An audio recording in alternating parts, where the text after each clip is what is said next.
Today. I'm super pleased. I'm honored. I'm happy to welcome Yongji Vito Miao, who's a recent PhD graduate from Northern Arizona University. Congratulations, Vito. Um, and he will be accepting the position of professor of applied linguistics at Texas Tech University this fall.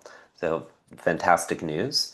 Vito is interested in second language speech in relation to second language acquisition, language assessment, research methodology, and intercultural communication. And his work has appeared in peer-reviewed journals such as System, TESOL Quarterly, and Language Testing. So Vito, if you're ready, I'm going to stop sharing my screen now, and I welcome you to present. Lovely. Thank you so much for the introduction, Patrick. And I will start my presentation now.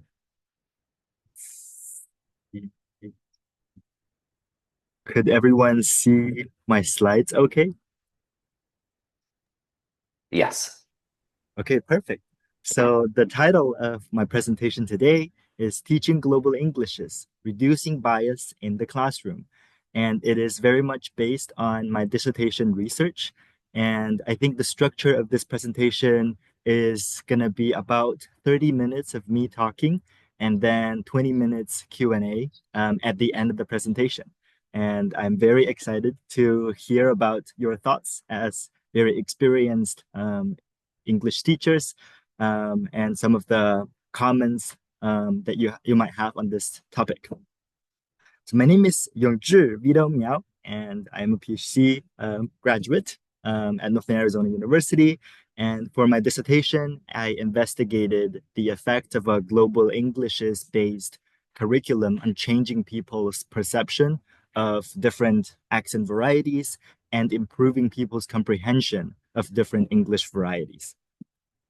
And this work could not have been possible without the generous support from three different funding bodies: Marjorie Bolton Fellowship, Language Learning Dissertation Grant, and the support for Graduate Student Award at Northern Arizona University. So some background information to why I am doing research like this.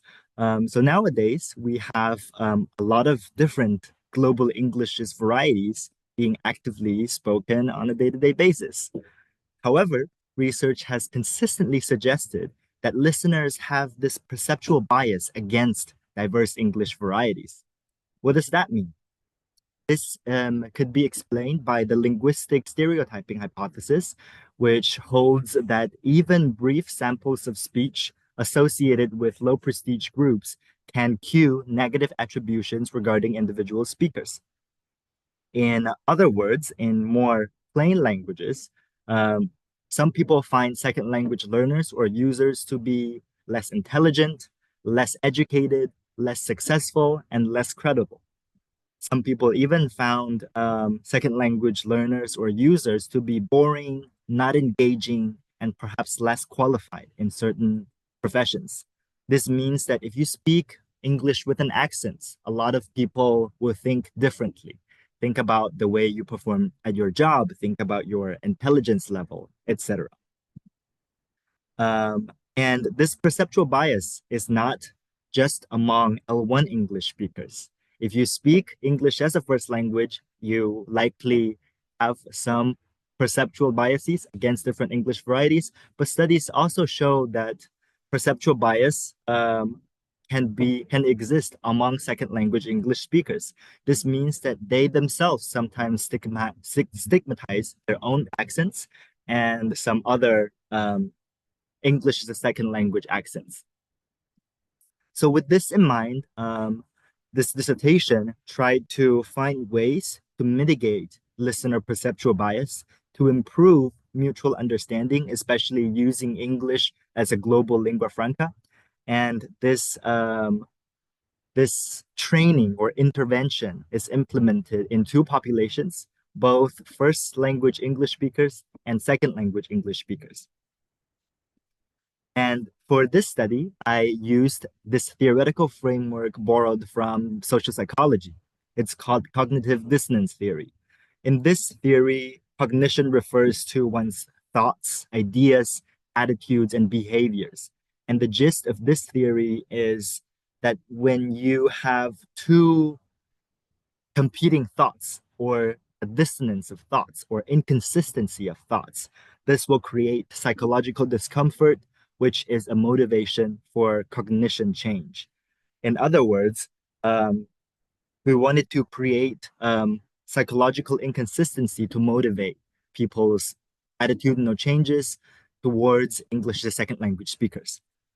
To give you another example to illustrate this theoretical framework, if I smoke cigarette and if somebody comes and tell me, hey, smoking cigarette is bad for your health, these two thoughts do not go very well with each other.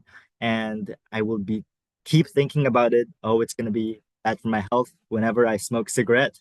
And in the end, I might look into changing the way I think about how smoking can affect my physical well-being, or how I could quit smoking by changing my behavior entirely to avoid having these two dissonance of thoughts.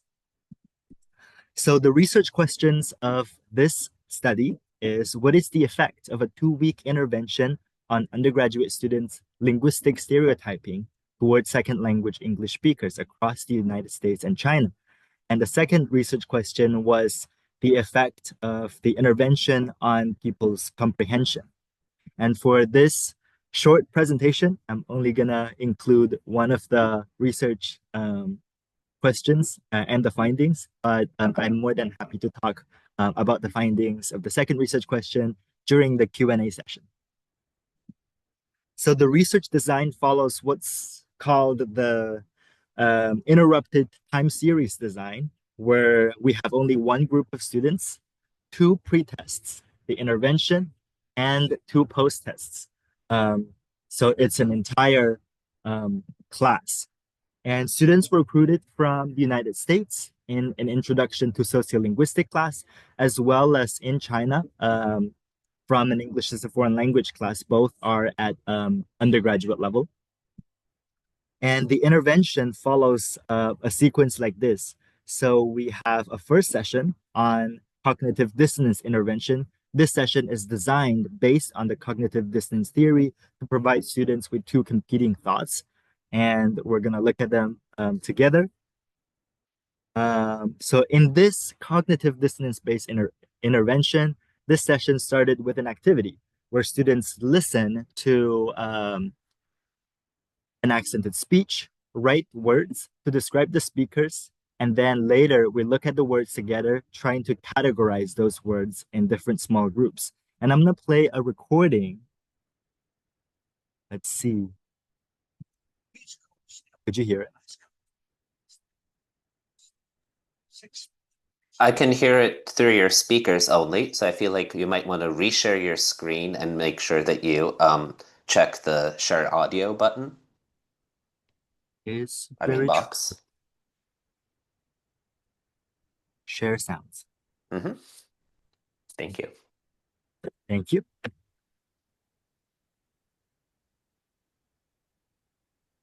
Snake and a bit. So for this activity, we're going to listen to a short speech sample that I used in the classroom. Please call Stella. Ask her to bring these things with her from the store. 6 spoons of fresh snow peas, 5 thick slabs of blue cheese, and maybe a snack for her brother Bob. We also need a small plastic snake and a big toy frog for the kids. She can scoop these things into 3 red bags, and we will go to meet her Wednesday at the train station. So usually I play 3 recordings like this. Usually it is a speaker from Edinburgh, a speaker from Malaysia, a speaker from Hong Kong, and then students write words to describe the speakers as they listen, and then we put those words on the board and try to categorize these words. And the resulting categories is usually very interesting. We have words describing how people use a language: accented, intelligible, comprehensible, or unintelligible, things like this. We have words describing one's personal quality: motherly, smart, hardworking, bossy. We have words describing one's physical quality: buff, tall, beard, and a lot of people's favorite, Shrek. And we have descriptors of one's race, ethnicity, and nationality, such as Scottish, Chinese. Students are trying to pinpoint the speaker's country of origin with mixed success. We have words describing one's socioeconomic status, poor, living in the slums, and we have words that have a cultural association or connotation, like sheep, haggis, and curry. Together with these words, we talked about ideas like standard language ideology, the ownership of English, the correctness of English language use, English as a lingua franca, and mutual responsibility in English as a lingua franca communication, language attitude, and linguistic discrimination, how these might have an effect on the individuals if you speak English as a second language, and on the society as a whole. So the idea of this session is to present students with two competing thoughts, creating cognitive dissonance by illustrating that listeners demonstrate bias towards English speakers of different varieties. All of the words that we put, we listen to somebody talking and all of a sudden think that they are, for example, they're tall, they're poor, they're rich, is an illustration of the fact that we do have some bias when we hear people of different accents speaking. And the second thought is that this listener bias that was illustrated by those words can create an undue influence on the individuals and on the society. And after this is a series of sessions focusing on different particular global English's accents. And for my dissertation, I included Indian accents, Chinese accents, Korean accents, and Spanish accents, and noted that I used the word accents instead of accent to mean that, for example, Indian accent is not one thing. There are many different types of Indian accents within the umbrella term Indian accents. And this is more generic than it thinks. So during these explicit phonological training sessions, we provided the students with some explicit phonological features of a specific varieties. For example, in Chinese accented English, sometimes people do this, sometimes people do that, which is different from, you might say, American English. And then we provide students with a TED Talk featuring that variety with some comprehension questions to help them more engaged meaningfully with the text. And a sample lesson would look something like this. We watch some videos on the introduction of a particular accent. Then we discuss what's being covered in the video. And then we provide a summary of what the video introduced. And then we look together at a TED Talk, for example, featuring Indian accented English. We spot the features in those TED Talk that we just watched, answer some comprehension questions, and complete an activity.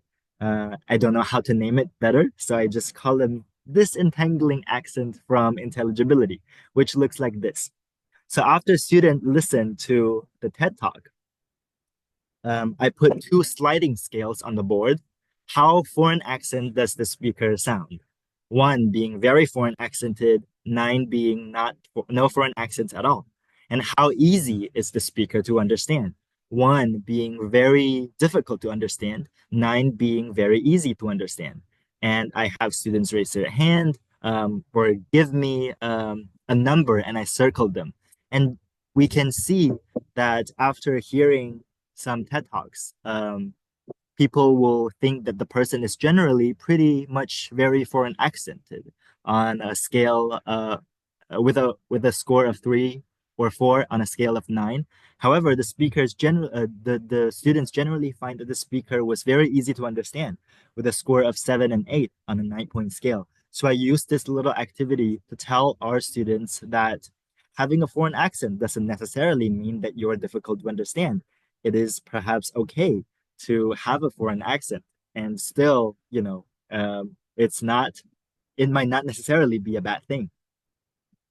And to collect data to understand how our students demonstrate this perceptual change, We selected 18 speech recordings, 4 of them representing American and British varieties, and 14 representing global English's varieties. And linguistic stereotyping in this study is captured using 4 items, each probing listeners' perception of the speaker in terms of their intelligence level, education, success, and competence. And a sample question would look like this. To me, the speaker sounds 1, not intelligent at all, 9, very intelligent. And then we also asked students to provide some reflection essays talking about their overall experience throughout this intervention. Do you find it useful, boring, etc.? And have them provide us with some suggestions and feedback. And to analyze the data, we used this linear mixed effects model, which basically asks us to predict the effectiveness of our intervention on students' linguistic stereotyping while controlling for individual factors of the students and the geographic locations. And we're going to look at a graph, but I've tried to break it down easily, so hopefully it's more digestible than it looks. So on the y-axis is the linguistic stereotyping. Higher values means more positive ratings, lower values means more negative ratings. And on the x-axis, it's time being our independent variable, with the pretest 1, pretest 2 before the intervention, and post-test 1 and post-test 2 after the intervention. And now let's take a look. So the first finding is that there's no effects on geographic location on students' linguistic stereotyping. This means that the effect of the intervention is generalizable in the context of the US and in the context of China. And if we look at the difference between pretest 1 and pretest 2 before the intervention, students demonstrated more linguistic stereotyping against global English speakers. This means that they find the speakers to be less intelligent, less competent, less credible whatsoever before any instructions. And our interpretation is exposure to global English's accents without knowing necessarily why might reinforce stereotypes. This means that as teachers, we should tell students why we are being exposed to different English accents. Otherwise, just simply introducing them can cause some confusions. And between post-test 2 and between pre-test 2 and post-test 1, students demonstrated less linguistic stereotyping against global English speakers. This means that there's a positive effect on the intervention on changing people's perception of global English speakers. They generally find global English speakers to be more positive in many dimensions. And between post-test 1 and post-test 2, 3 weeks after the intervention, students demonstrated still less linguistic stereotyping against global English speakers, although this was just a trend, not any statistically significant. This means that at least there's a longitudinal effect of the intervention that is sustainable even weeks after the intervention.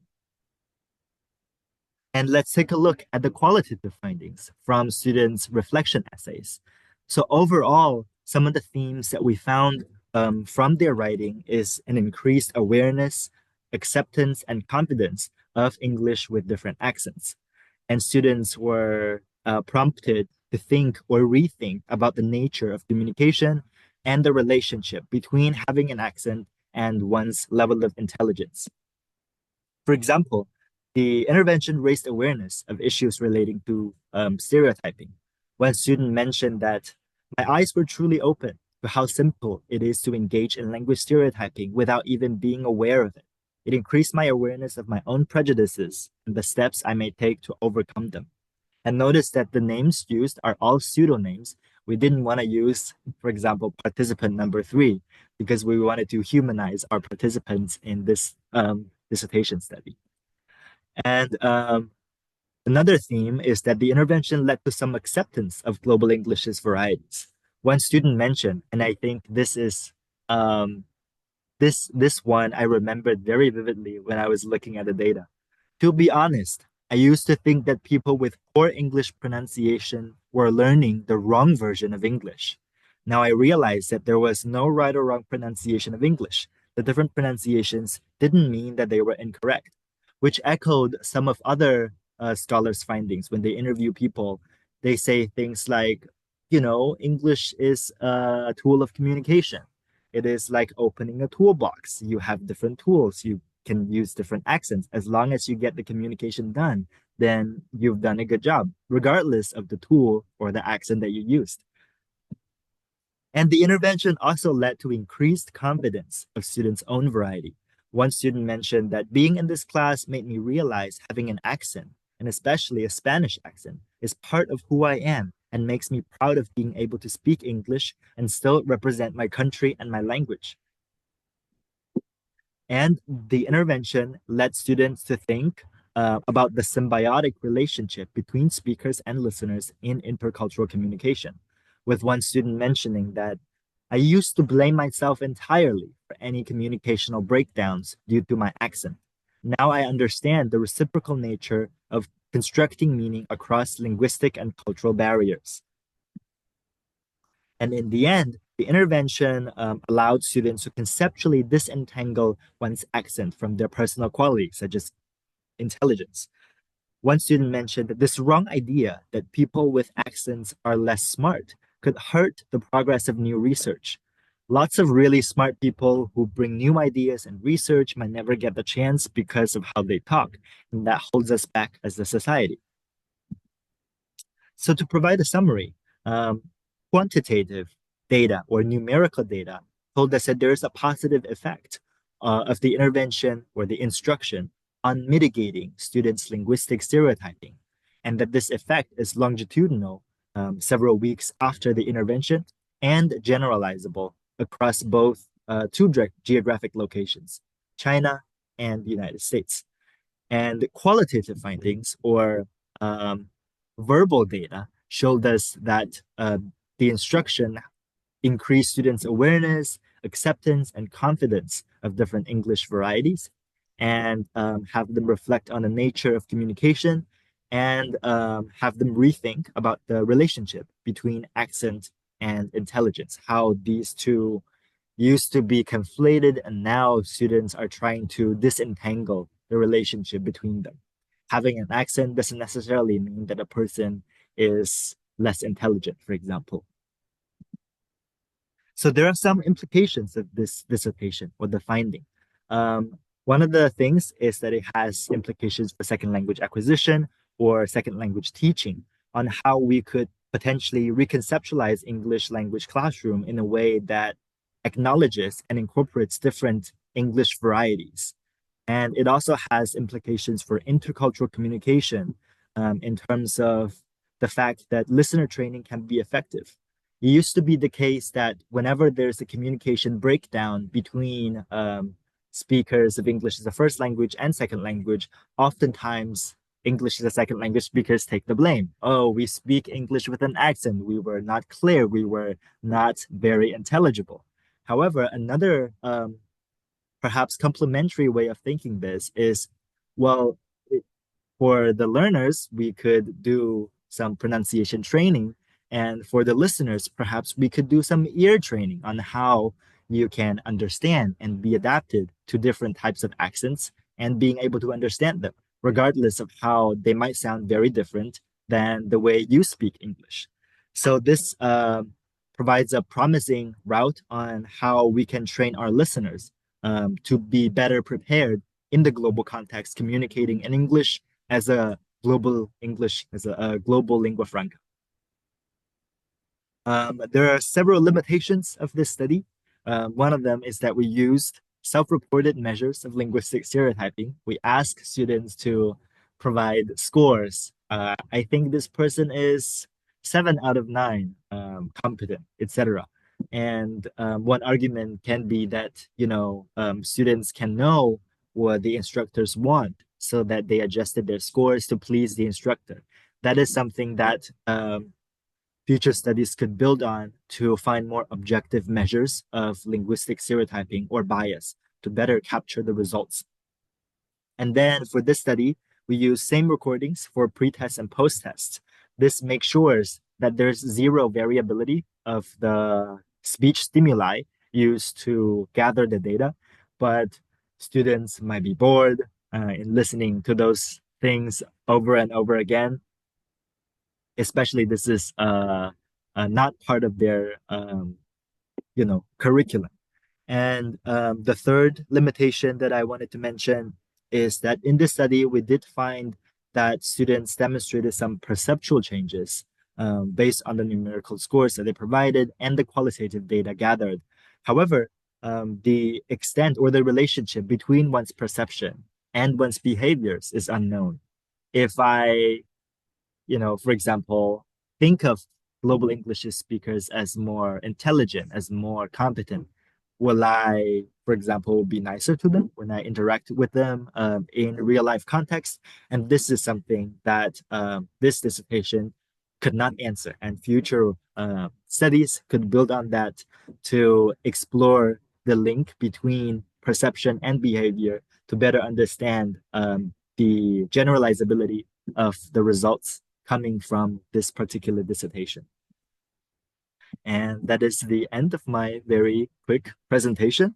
And now I would like to open the floors for any questions, comments, or thoughts for discussions.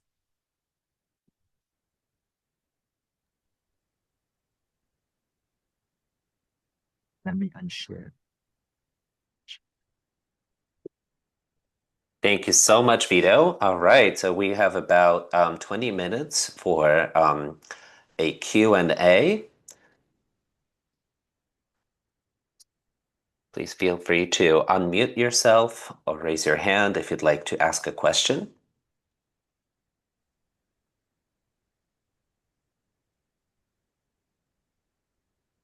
There's Ingrid. Ingrid, yes. Hi. Hello, Ingrid. Great presentation. Excellent topic. I love this topic. I wonder if you did any research in the different perceptions of native English speaker versus non-native English speaker, what their perception as listeners were to the different accented speech. Just to clarify, was the question on how native English speakers and non-native speakers differ in their in how they perceive? Yes, yes. Yeah, from this study, we did not see that they differ in terms of how they perceive non-native speakers, although they demonstrate a similar pattern where they evaluated native speakers more positively than non-native speakers, although there's no differences between these two groups. So there's not a preferred accent from native English listeners versus non-native English listeners? Like, do they prefer French accent or a Russian accent, or you know what I'm saying? Yeah, so from this study, the only thing that is clear from the data is that both native listeners and non-native listeners think very highly of American and British accents, and all of the other foreign accents were rated significantly less positive, unfortunately. Okay, thank you. Thank you so much. Great question, Ingrid. Thank you. Ellen? Ellen? Vito, this is kind of to the side of your topic, but I was working for UC Davis, and one of the big problems we had was international TAs and their accents and being understood by the students. And that, I think, would be a great topic for study. We never did any research on it, but we did a lot of work with retraining the international teaching assistants to speak with meaning.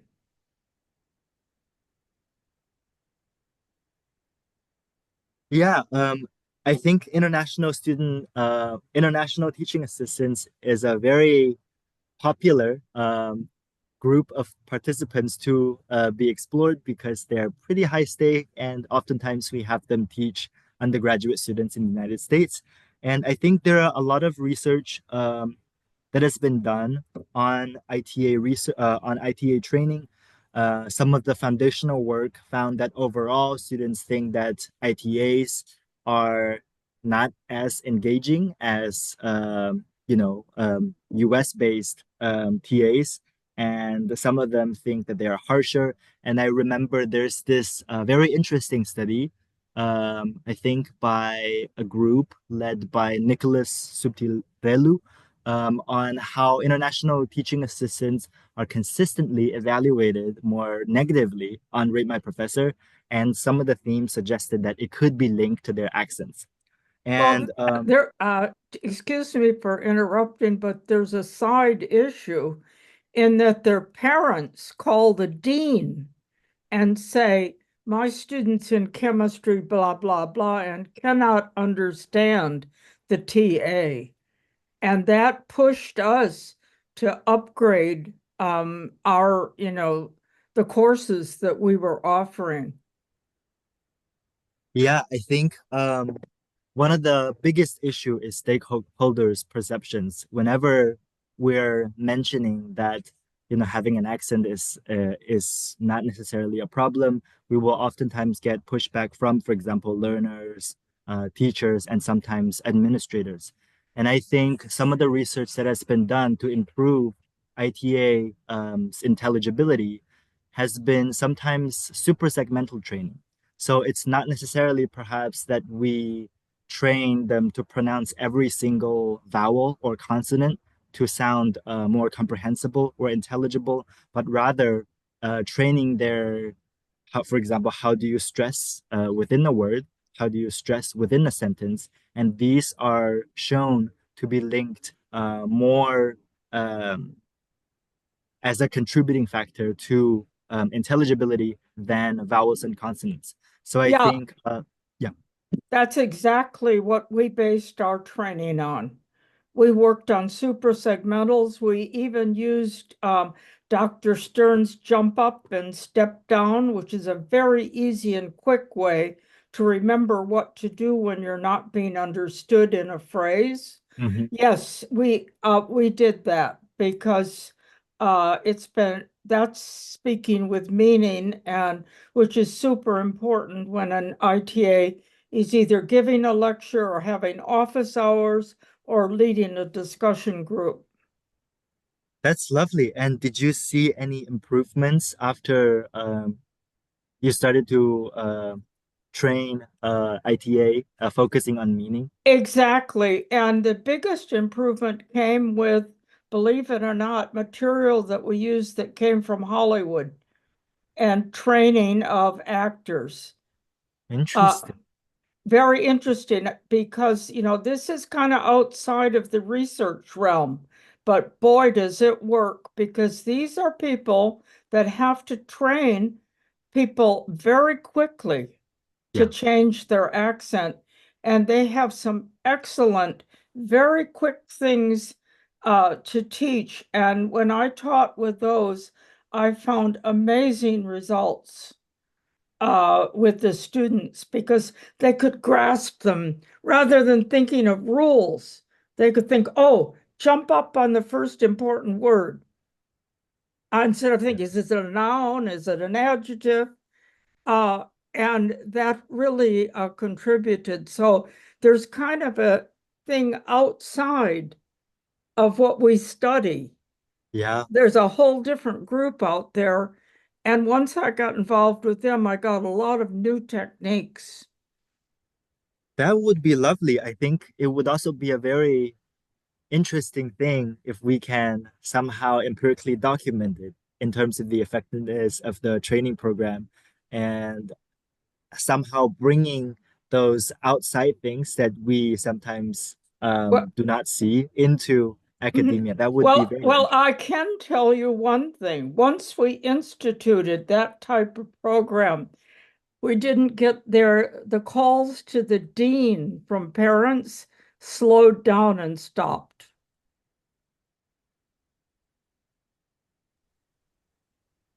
That's great to hear. We have a question from first Eileen raised their hand, and then Katie.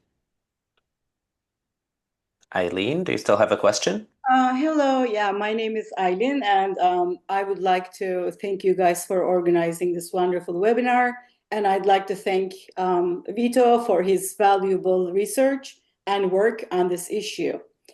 So I want to say that we all know that everybody from the field of linguistics, applied linguistics, we know that everybody has an accent in the world. Everybody. So this is Judith Kaplan from Northeastern Illinois University, my professor. When I took classes from her, we watched this amazing video movie on different accents from all over the world and within America, where a New Yorker obviously speaks different than a Bostoner or somebody from California. So knowing this fact, we know everybody has an accent. It could be due to where they're coming from. It could be due to their own speech. Some of us have speech impediments, this and that. So everybody's going to sound different. Now, I have also worked at Purdue University, Oral English Proficiency English Program training teaching assistants, well, they were not teaching assistants yet.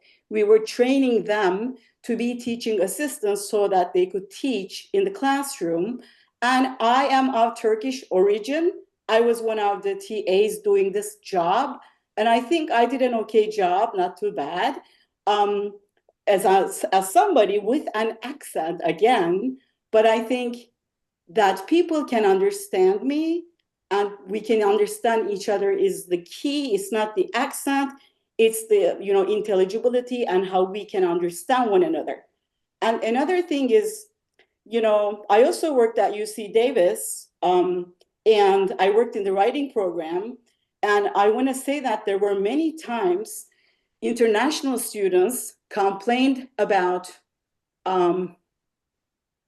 professors, and in my still institutions, students complain about faculty who speak very fast.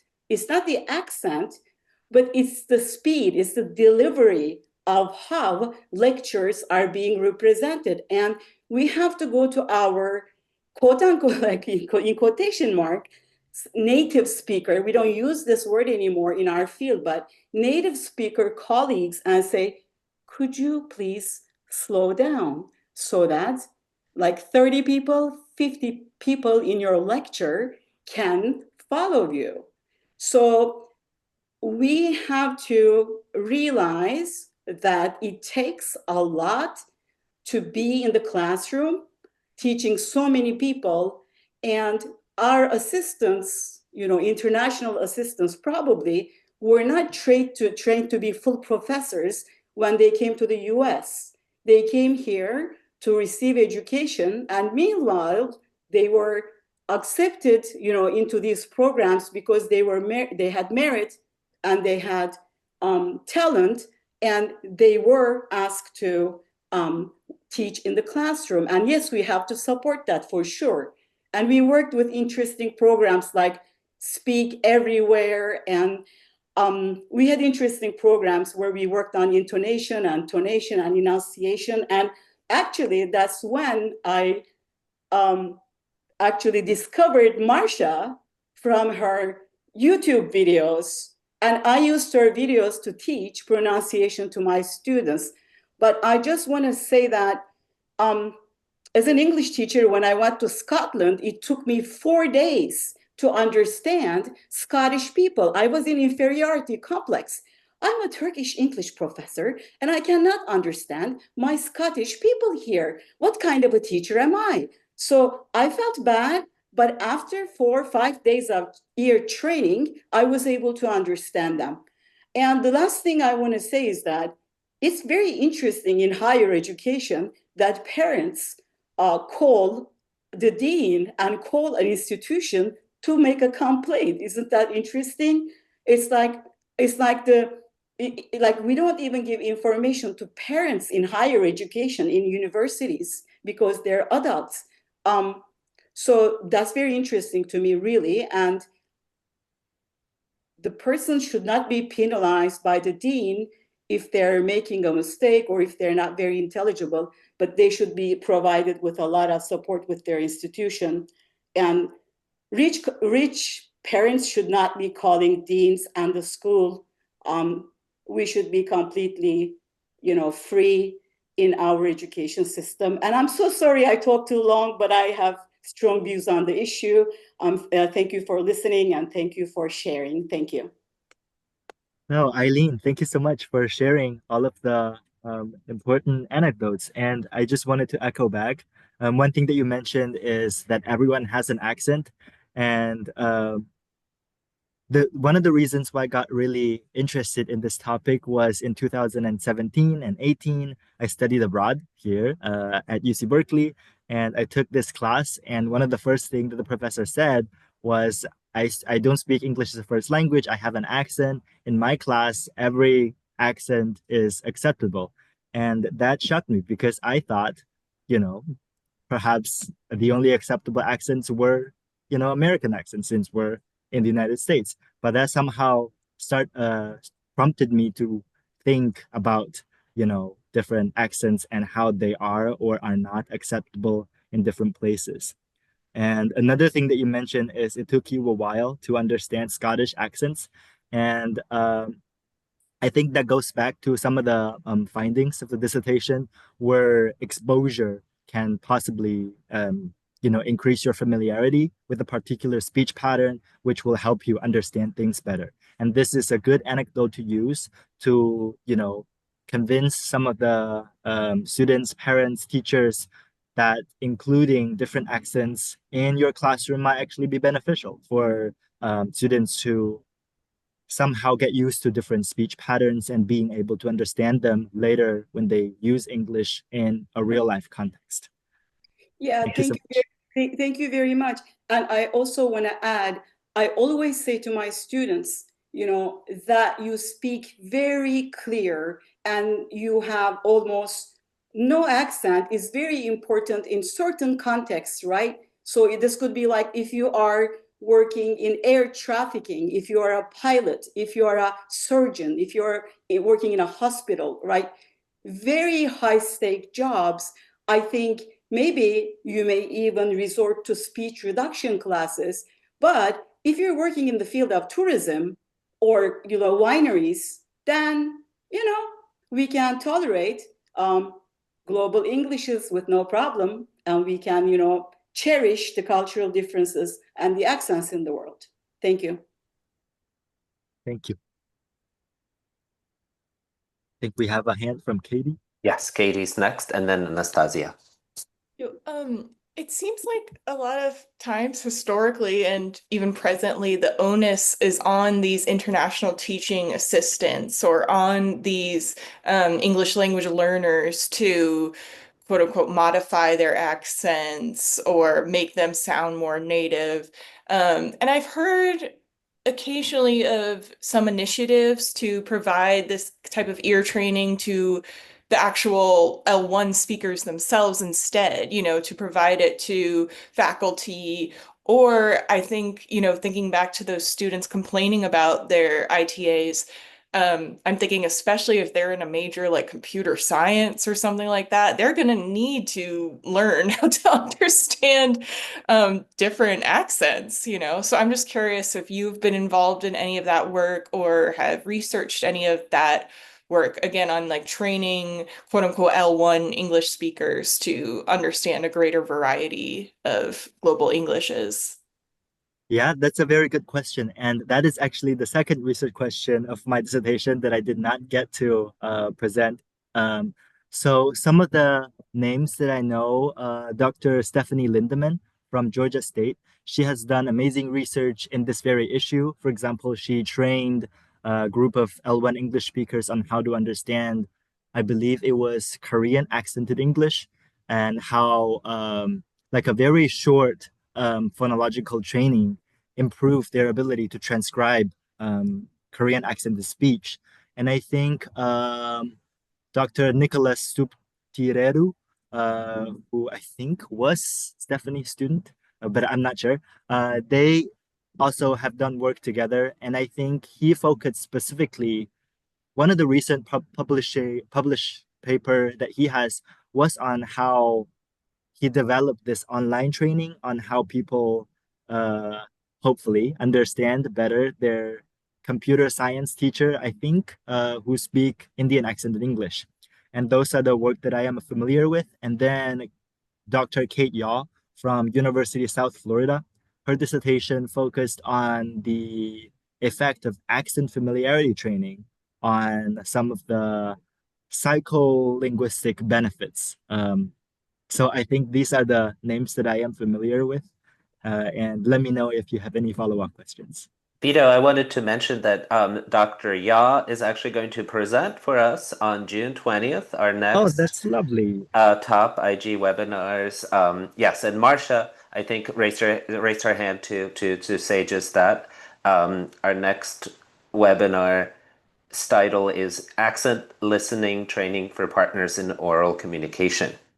That would be Right. So this exactly is what you were really looking for. quite right up our alley about working through this two-way communication. I think that oftentimes when we talk about, I mean, we are called the teaching of pronunciation, but I think it's really important for us as a group to understand that pronunciation is only one part of the communication interaction. And of course, as mentioned previously, not only is pronunciation in itself, but also presentation skills. So all of these are interaction. I mean, we're lucky to be able to have people do a webinar on each little aspect of our communication or oral communication. So in our group top, we don't just look at the narrow definition of pronunciation. We look at the more global speech, pronunciation, listening, and interaction.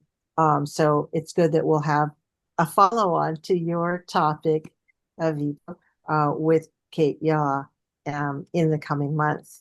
So everyone, make sure you sign up for that. You can see that link in the chat, and that's coming up next month. That's lovely. Thank you so much. And I think we have time for one more question from Anastasia. Thank you, Patrick. Vito, thank you so much for your presentation. It was so well structured. I loved it. It was so to the point. Thank you so much. Your final points and conclusions and implications really got me, to thinking about how we can apply this in the classroom.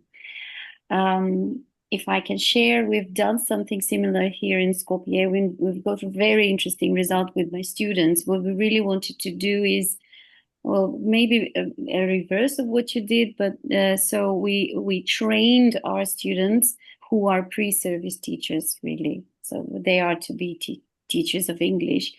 And, in an EFL context where everyone speaks the same language, the L1 is shared. And when the teachers, instructors, whatever, are also Macedonians, so they also shared, you're totally desensitized to the accented aspect of the language, and everything is acceptable. But once they become teachers, they need to be able to perceive the differences. So we taught them exactly that, how to perceive the markers of Macedonian accented English. And we've used a very similar type of training as yours. Now, what we learned is that we didn't really get the significant results, but there was the magnitude of error was reduced. So if on the first hearing they would, mark that with 1, accepted English, whatever, on the second hearing, so it was reduced. So they were able to notice differences much better over a very, very short time. And the qualitative data reveal that their perceived self-awareness of their own accent and, and of the others was much better. Their confidence skyrocketed, really. So what I'm trying to say is, while I was trying to make my students be more sensitive of the differences between what a native English, in a very general sense is. and what a Macedonian accented English is. So going back to your research and kind of connecting that, do you think that the way you've structured your training, is that useful for pre-service teachers, or maybe it's more useful for general English language learners? And also, so that's question A. And question B is whether we should teach actually variety of English accents, but also teach them the differences relative to, American or British. Maybe that type of, pinpointing those aspects might be more helpful in the classroom. So I'm thinking more practically over here. And I'm really interested in your opinion. That's a lovely question. So your first question touched upon the target population on how this training might be applicable to. And for my dissertation, I tested L1 English speakers in the United States and L2 English speakers in the United States and English learners from China. And all of these three populations, they seem to work well. And one of the study in progress that I am doing is pre-service teachers. And I tried two techniques. One of them is just simply talking about global Englishes, and the other, I actually used the cognitive dissonance training.